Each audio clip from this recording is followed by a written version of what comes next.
CBS Sports national college football writer Dennis Dodd joining us now on the Emerald Queen Casino Sportsbook Hotline. Dennis, how are you?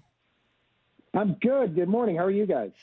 We're well. I mean, my alma mater has a new head coach that I'm learning all kinds of things about, but we also lost one. So it's been an emotional roller coaster for me, Dennis. Let's backtrack to the Kalen DeBoer decision before we get to Jed. Kalen DeBoer, obviously a lot of fans were shocked. I think some hurt. What did you make of the move, Kalen going to Bama, and how do you think he'll fare there?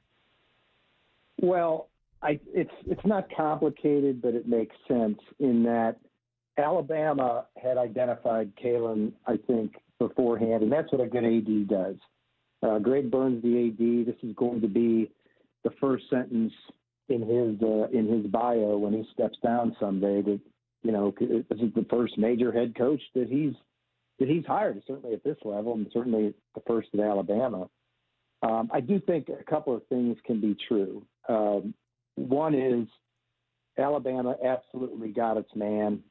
They targeted him. They wasted no time. If you're Kalen, you have to take this job. And I know it's hard for Washington fans to hear that, but it is Alabama. He can't be blamed. You don't pass this up when you got once in a lifetime chance. But this second thing can also be true. Does Kalen know what he's getting into?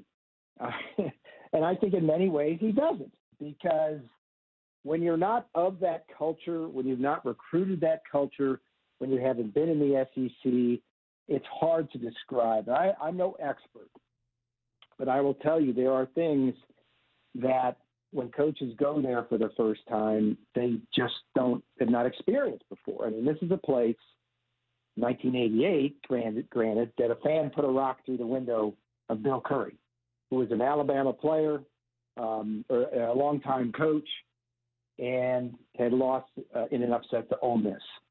This is a place, I looked it up. The last coach not to have SEC ties with Alabama was Mike Price. We all know what happened there. The guy that preceded him was Dennis Francione. That did not go well. So I'm not saying that's going to go well. I think he was absolutely the best name left on the board, the absolute right guy for Alabama to get. But I just think that it's a cautionary tale for anybody going down there for the first time. Well, Dennis, whenever you mention Mike Price, I got to say go Cougs. I went to Washington State. There you go. And but my question is, what situation is Kalen walking into? Because we look at UW and how he left UW. A lot of guys transferring, guys entering the draft.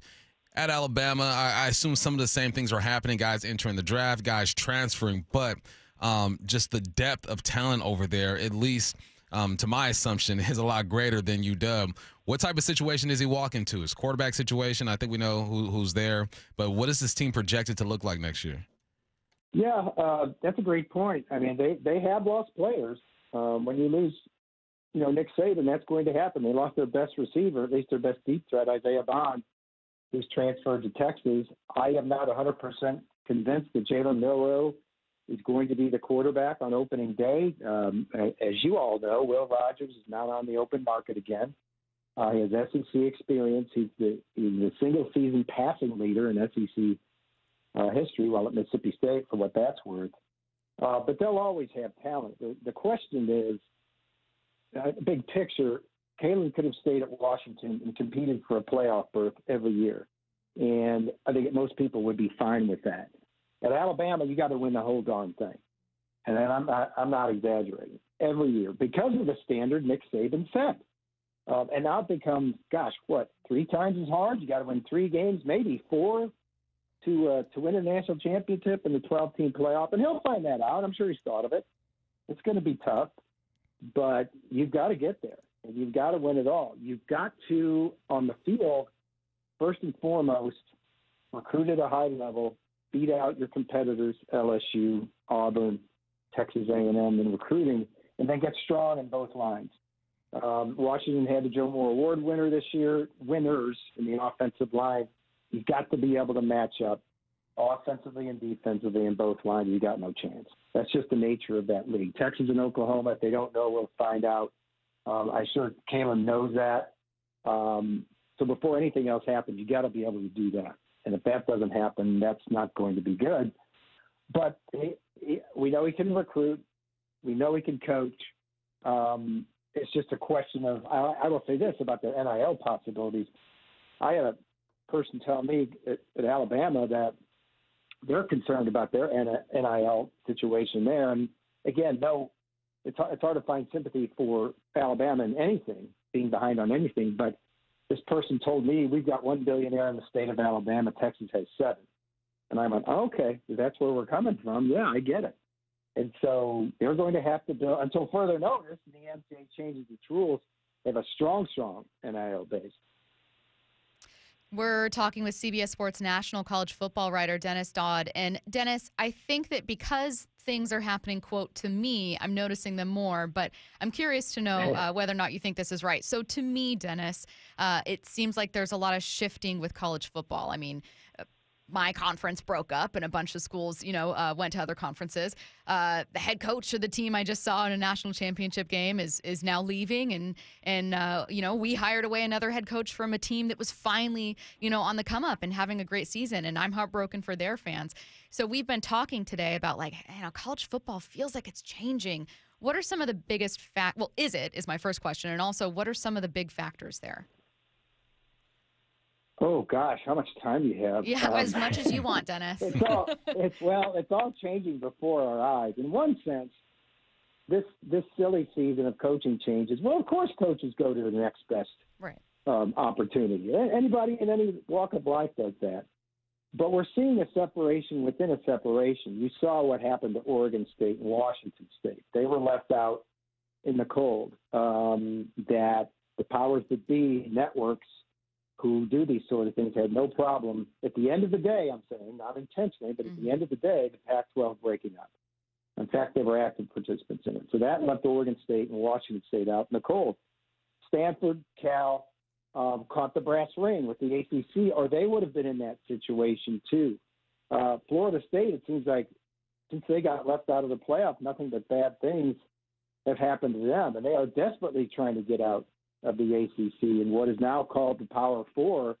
But look, let's face it, it's going to be ruled the college sports by the SEC and Big Ten. And so within that, you see an established program like Washington losing their coach who just brought them to a national championship game, losing to Alabama. Washington's in transition between the Pac-12 and Big Ten.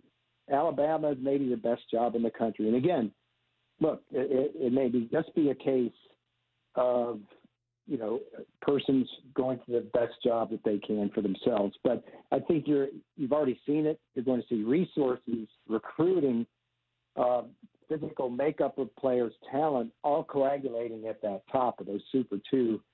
And I think that's the number one story, perhaps of 2024, what that means for everybody, along with by the end of the year, we may have players, pay for play. They may be employees. I think that's going to happen regardless, but it may happen this year.